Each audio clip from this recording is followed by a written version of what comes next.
Olá, pessoal.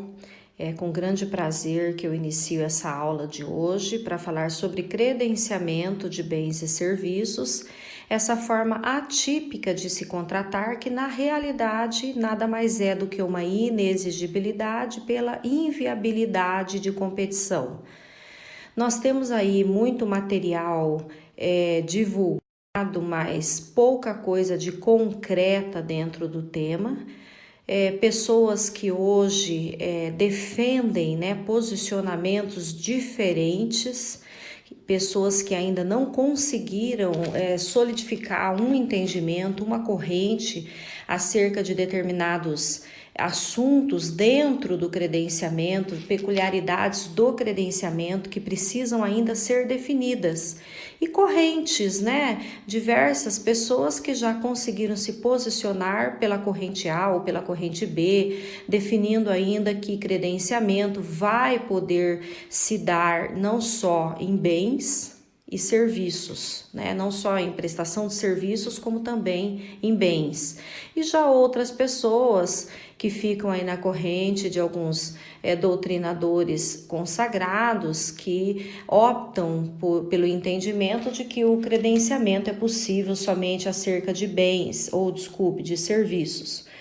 Porém, o que é importante a gente estar dizendo aqui nesse dia de hoje, nesse momento que eu resolvi dedicar para os meus colegas que ainda suscitam muitas dúvidas acerca do tema, a partir de vários treinamentos e capacitações que eu dei e ainda não conseguem chegar a denominadores comuns, porque dentro da própria instituição em que trabalham, de repente, alguns não conseguiram se livrar de velhos conceitos para poder seguir uma estrada diferente, reconhecendo que o credenciamento é uma forma de contratação atípica.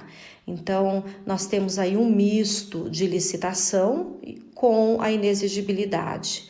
É inexigível porque é inviável a competição entre as pessoas. Todos os credenciados, físicos ou jurídicos, poderão assumir aquele objeto, realizar aquele objeto a partir de critérios estabelecidos no edital, através de preços definidos no edital, né? Então, esses critérios que são definidos a partir de estudos técnicos de viabilidade, a partir de mapeamento de risco, sempre em torno daquele objeto, estudando o que é melhor para o órgão, a forma mais segura de contratar aquele objeto.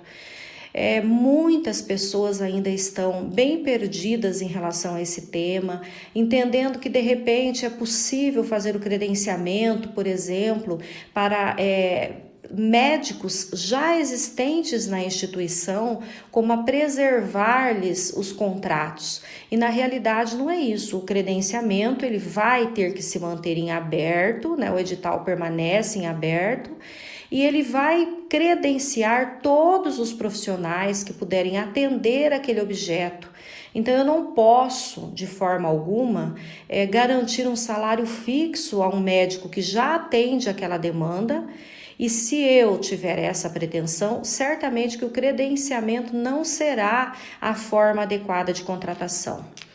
Eu tenho dito em diversas capacitações que nós temos que manter, e com muito cuidado, com muita atenção, o processo administrativo tem que manter as regras da licitação. Então, não é porque eu não estou licitando que eu vou deixar de formalizar um processo administrativo embasado nos princípios constitucionais, nos princípios regentes da licitação. E muitas vezes, quando eu não encontrar na letra da lei uma solução para um caso concreto, para uma dúvida que venha aparecer, eu tenho que buscar, eu tenho que me socorrer então dos princípios administrativos. Lembrando que o processo é um ato contínuo, ele precisa necessariamente ser bem estruturado, as decisões fundamentadas, os atos praticados de forma motivada, para que o colega que vem amanhã ou depois dar continuidade naquele processo, ele tenha condições absolutas de compreender todo o ocorrido. Então, eu não posso deixar de materializar justificativas que me distanciam das formalidades previstas na letra da lei e, às vezes, procedimentos normatizados precisarão seguir um rito talvez diferente dos prescritos, mas eu preciso motivar adequadamente para que haja uma compreensão e para que aquele procedimento que de repente se distanciou em algum momento da previsão legal por algum motivo especial, eu possa estar ali, então, justificando, motivando e revestindo de regularidade.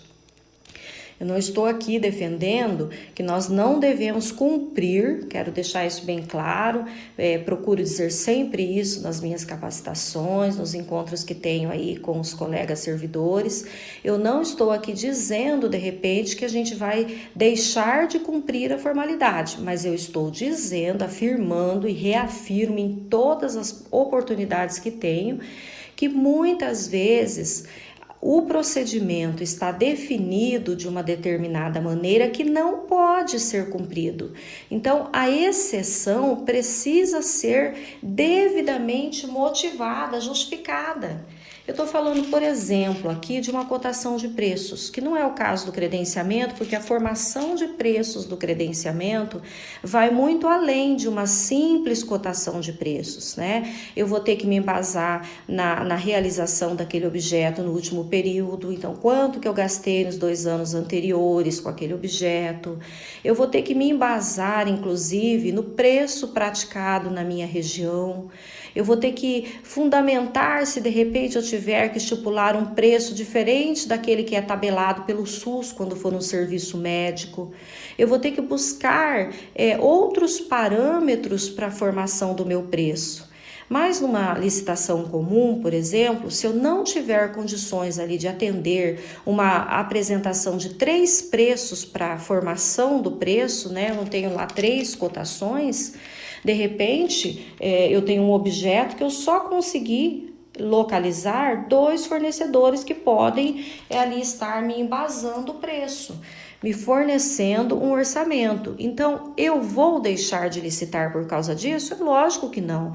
E aí eu vou buscar me socorrer de princípios constitucionais, do interesse público, a necessidade de realizar aquele objeto, né? Se ele é um objeto, por exemplo, ininterrupto, se ele é um objeto de extrema importância para operacionalização do meu órgão, enfim, eu vou motivar ali a ausência das 3 cotações. Isso está até na nossa 866, que ela vai determinar ali a cotação de no mínimo 3 orçamentos, porém, se eu não tiver os 3 na excepcionalidade, eu vou deixar de apresentar os 3, porém, se eu não motivar isso dentro do processo, eu tenho ali a possibilidade, grande chance de numa análise processual, eu vir a encontrar uma irregularidade ali, porque eu não tive uma motivação para esse pretenso descumprimento do que está ali regulamentado, normatizado de forma prescrita, ok? Na letra da lei regente. Mas, como eu dizia, então, o credenciamento, por vezes, ainda carecendo de, na prática, definições, né, para sabermos ali que tipos de objetos poderão, enfim, ser operacionalizados por essa via, tá? Mas ele caracteriza-se ali com fundamento no caput do artigo 25 da Lei 8666, ele caracteriza-se então pela inviabilidade de competição, porque todos os pretensos interessados que alcançarem, atingirem ali os pressupostos definidos no edital poderão ser contratados e a demanda deverá ser distribuída adequadamente, seguindo ali os princípios da isonomia, né, preservando a igualdade, o direito que todos têm, de forma sem distinção. Então, eu vou poder demandar em face de todos os meus credenciados a mesma quantidade de procedimentos. Então, se eu tenho, por exemplo, plantões para dividirem, 30 plantões, por exemplo, para 3 médicos credenciados, ao longo de um mês, no sorteio devido, eu terei 10 plantões para cada um deles. Porém, a qualquer momento eu terei novos credenciados, eu tenho a possibilidade de descredenciado. Então, eu tenho, por óbvio, que me afastar do conceito tradicional de contrato e entender que o termo de credenciamento vai legitimar qualquer um dos 3 médicos que eu estou usando agora no exemplo a prestarem aqueles serviços até 30 consultas pelo valor X que já está tabelado. Então, todos eles poderão realizar o mesmo objeto. Eu tenho uma demanda, eu não posso distribuí-la e efetivar o empenho ali no início do mês, naquela concepção de que contrato pressupõe a formalização do empenho. Então, por isso eu digo, nós temos que nos distanciar de velhos conceitos para poder assimilar o credenciamento em si. Tá? Eu tenho então que empenhar no final do mês, porque mesmo que eu tenha distribuído a demanda entre 3 plantonistas, pode ser que por algum motivo, durante o mês, no decorrer do mês, um deles não possa realizar as 10 consultas para as quais ali ele foi contemplado no sorteio. Tá? Por algum motivo de força maior, ele não pôde cumprir, então aquele que realizou mais consultas, que cobriu ali a sua falta, é quem vai receber mais consultas, num esquema, obviamente, de rodízio, tá? E distribuição igualitária. Aí eu quero dizer ainda que eu falo, e quando falo que o credenciamento ele é uma contratação por inexigibilidade de uma forma atípica, ou seja, ele é uma inexigibilidade atípica, eu digo que ele contém certas peculiaridades que distinguem muito de um procedimento ordinário. Porque, por exemplo, numa dispensa, numa inexigibilidade, que é o caso, típica, ordinária, eu não tenho ali vários credenciados, eu não tenho edital, certo? Eu não tenho homologação, eu não tenho adjudicação.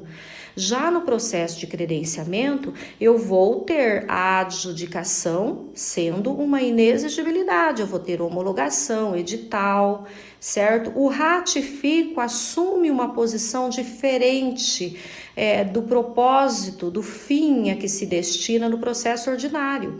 Porque o ratifico numa inexigibilidade comum é dizer que aquela empresa foi ratificada para a inexigibilidade ocorrida ali, ou seja, o ordenador de despesas, a autoridade competente, ela ratifica a inexigibilidade, que significa autoriza a contratação por inexigibilidade e, ao mesmo tempo, em favor de X, da empresa X.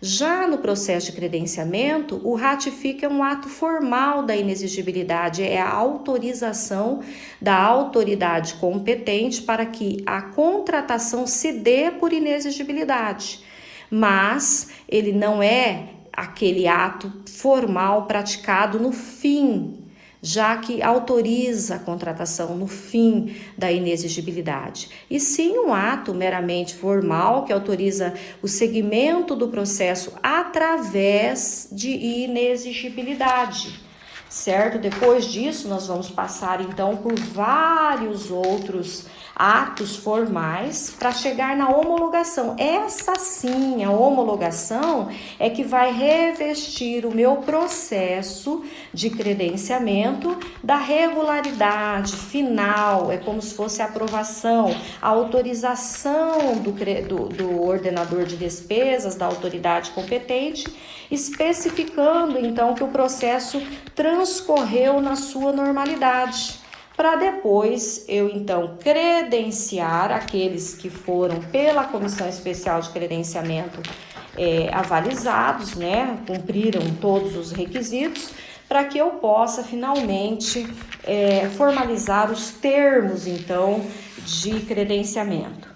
E quando a gente fala em ratifico, se a gente olhar na resolução 88, Manual de Peças Obrigatórias do Tribunal de Contas, nós vamos ver que o ratifico ali, ele acontece no momento diferente do ratifico no processo de inexigibilidade comum, tá? O ratifico, no rol ali de peças obrigatórias, ele vai aparecer como documento 7, após o parecer jurídico que explicite as razões do dever de licitar. Então, a publicação do ratifico vem antecedente ao edital. É um ato, eu digo, que autoriza efetivamente o início do processo, certo? E a partir daí eu tenho, então, a aprovação do meu edital. Eu falo em homologação, que também é um ato atípico num processo de inexigibilidade, mas ele cumpre aqui a sua finalidade de dizer, olha, a licitação, ou seja, a dispensa, né, a inexigibilidade de licitação, a contratação por credenciamento ocorreu nos termos legais. E a partir de então eu tenho aí a possibilidade de estar credenciando tantos quantos atendam aos critérios estabelecidos no edital. Por fim, eu quero falar com vocês a respeito dessa celeuma estabelecida sobre a possibilidade de estarmos credenciando bens e serviços. Nós temos aí uma doutrina majoritária que defende o credenciamento apenas de serviços, tá? Mas a prática cotidiana, e existem alguns doutrinadores com os quais eu comungo, certo? A exemplo do Dr. Edgar Guimarães, que reconhece que, devidamente motivado, o credenciamento pode atender a determinados objetos que ultrapassam a esfera da prestação de serviços. Tá? Eu falo, por exemplo, do credenciamento numa determinada rota, certo?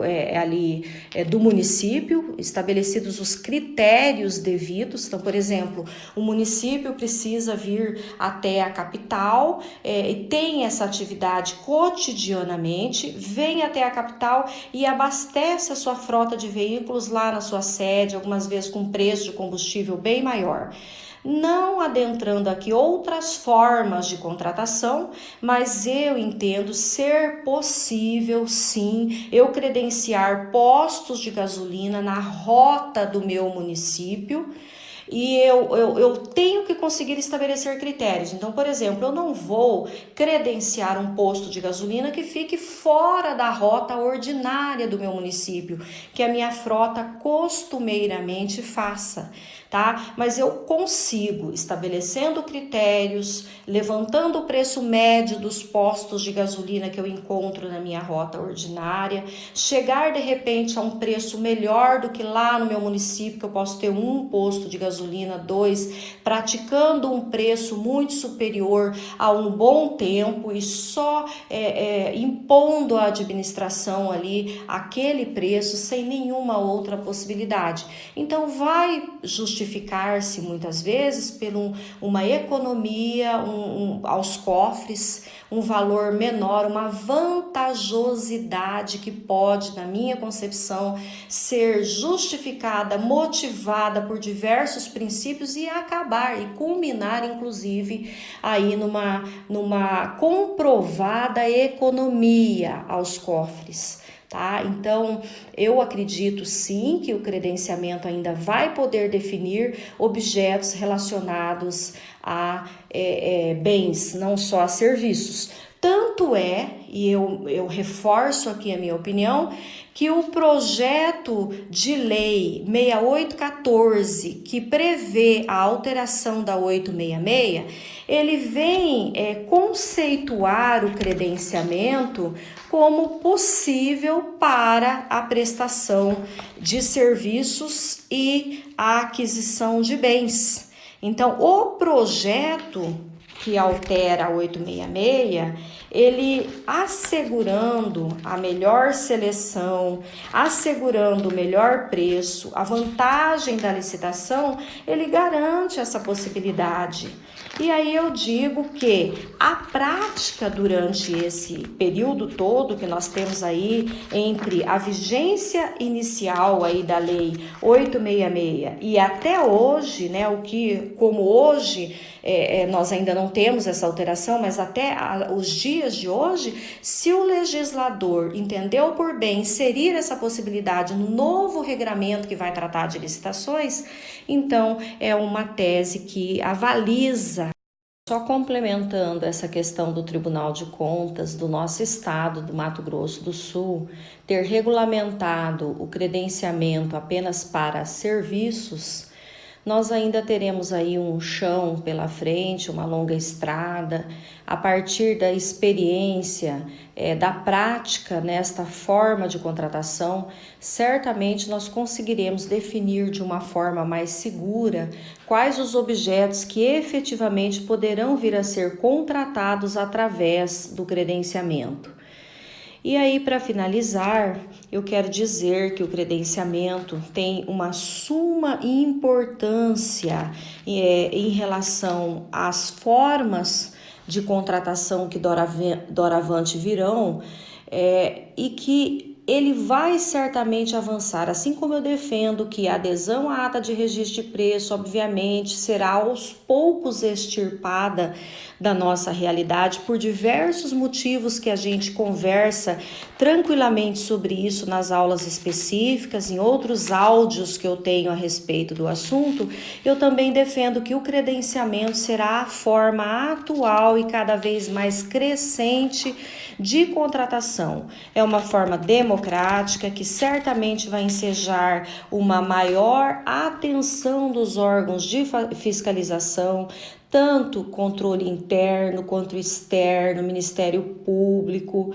Nós vamos aí assistir a uma cada vez crescente fiscalização também, principalmente relacionada aí à forma de prestação de contas, a forma de execução financeira desses objetos credenciados, porque além da gente ter que fiscalizar a questão da rotina de divisão dos fluxos de trabalho, nós ainda certamente teremos que fiscalizar a imparcialidade, teremos que fiscalizar se os estudos técnicos preliminares indicaram alternativas para fiscalização, para a função que os fiscais desses termos de credenciamento irão exercer, tá? Então, nós teremos, obviamente, muito trabalho relacionado ao credenciamento ainda.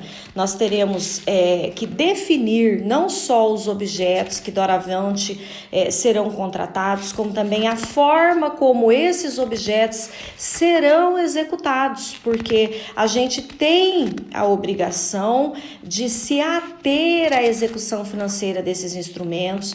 Lá nos estudos técnicos preliminares, no mapeamento de riscos, a gente vai conseguir definir a pertinência conforme o objeto de atuação do fiscal de contrato, indicando alternativas para essa fiscalização, né? Para poder minimizar os riscos, para poder, enfim, alcançar a efetividade na contratação. Tá? Eu havia dito para vocês ali atrás que o projeto de lei 6814/2017, ele conceitua o credenciamento como um processo administrativo de chamamento público em que a administração pública convoca interessados em prestar serviços ou fornecer bens para que, preenchidos os requisitos necessários, credencie-se no órgão ou na entidade para executar o objeto quando convocados. Então, esse conceito, que também é encontrado em diversas outras doutrinas, nós temos aí a legislação das estatais, que também vem viabilizar o credenciamento de produtos, não só de, as compras, não só de bens, como de serviços. tá? Nós temos ainda que definir isso vai ficar ainda para um momento posterior, com a prática, com a utilização desse instituto, com a comprovação de que efetivamente ele alcança a melhor forma de contratação para aquele objeto, foi estudado, foi planejado, foi decidido, foi fundamentado, tudo materializado nos autos a partir do planejamento da licitação, tá? Nesse conceito, a gente tem não só essa questão dos objetos que podem serem credenciados, né, virem a ser credenciados, como também nós temos ali os requisitos necessários. Então, de grande importância para o Instituto, a construção do edital. E o edital ele vai ser construído a partir das regras pré-estabelecidas, então, no termo de referência. E o termo de referência vai ser construído a partir das referências abstraídas dos estudos técnicos preliminares.